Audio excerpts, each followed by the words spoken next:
I got a bunch of JDM Japanese noodles here. When I went to the store, check this out. This is what powers you to work on a JDM car. Right here.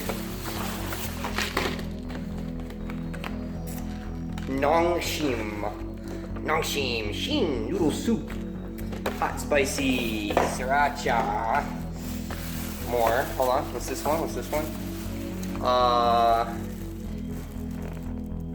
Japanese style teriyaki bowl.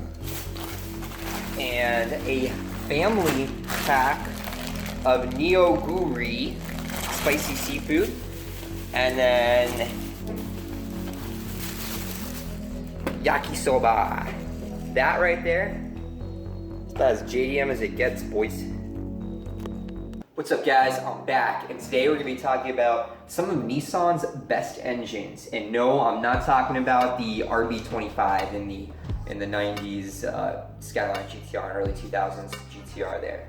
No, what we're gonna do, we're gonna compare the Infiniti VQ, Nissan VQ series engine against the new VR series engine. There's a lot of facts here that a lot of people just plain and don't know. They just assume things about them. And honestly, until I did more research on it, there's a lot of things I was surprised about too. So let's get started. The VQ series engine was a aluminum block, dual overhead camshaft, 4-valve per cylinder V6 design, it ranging from 2 liters to 4 liters. It had EGI ECCS sequential multi-point fuel injection, which was later switched out for direct injection and variable valve timing on later models. There's a lot of different VQ engines, ranging from the VQ20, which was put in Renault cars, all the way up to the most popular VQ37 VHR, which, as you know, is in the 370Z G37 models.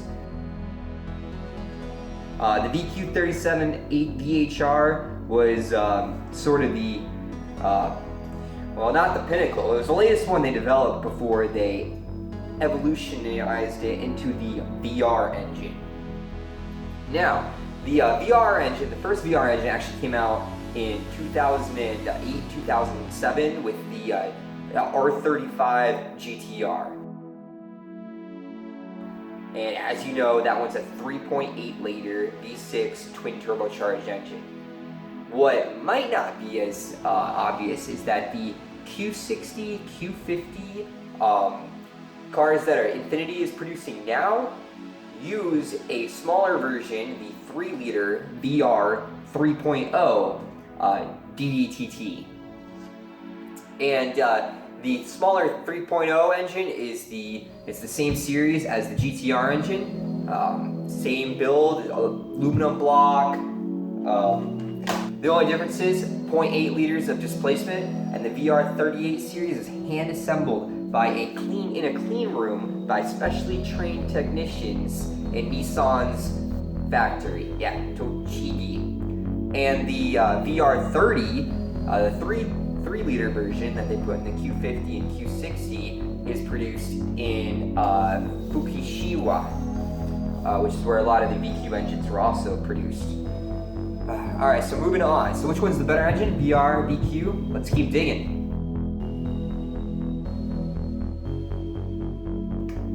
So the VQ engine was used in the earlier Skylines, the 2003 through 2008 Skylines, non-GTR. The VR engine is used in the newer Skylines or Infiniti Q50, Q60s, depending on which country you live in, depends on what you call them. If you're in Japan, you call the G35, G37, G25, Q50, Q60 Skylines. They don't have G35s or G37s. That's something that us Americans just kind of like made up. And we're not going to talk about that because that is probably the gayest thing that we have here in America, is that we changed the name from Skyline to G35. Kind of makes me sad. Okay, so If you're in Japan, you got the VQ series on the 2003 through 2007 Skylines, as well as the 350Zs and 370Zs, which they don't call 350s or 270s, they call them Fairlady Zs, which has way more history and just passion and just car love behind it. Fairlady Z versus our numbering system. I don't know what it is with us and our numbers, but as far as I'm concerned, Fairlady Z Skyline. If you want to be an American, you could be like, that's a G35, but we're not into JDM cars to Americanize them. So, yeah. So we got the VQ engine, and the VQ engine ranged from 2 to 4 liters, depending on the model. The DE version was put in all the cars 2003 through 2007. In its most powerful trim, the VQ engine put out 473 horsepower. 473 crippling horsepower, and that model was reserved in the JGTC Super GT Skyline GTR that raced in 2002 and 2003.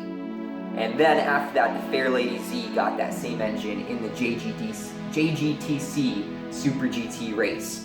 So the 2002-2003 Skyline GTRs used the VQ30 3-liter VQ30DDTT engine.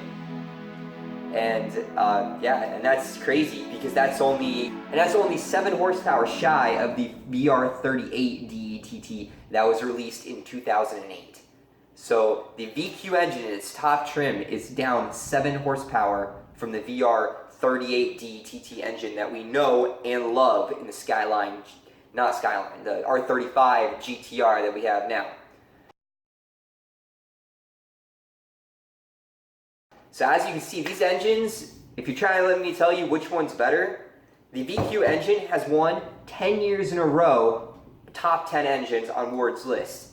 The VR engine powers our most recent GTR and has a smaller 3-liter version of the same GTR engine powering sedans and coupes in the Skyline 350 GT, or if you're in America, Q50, Q60.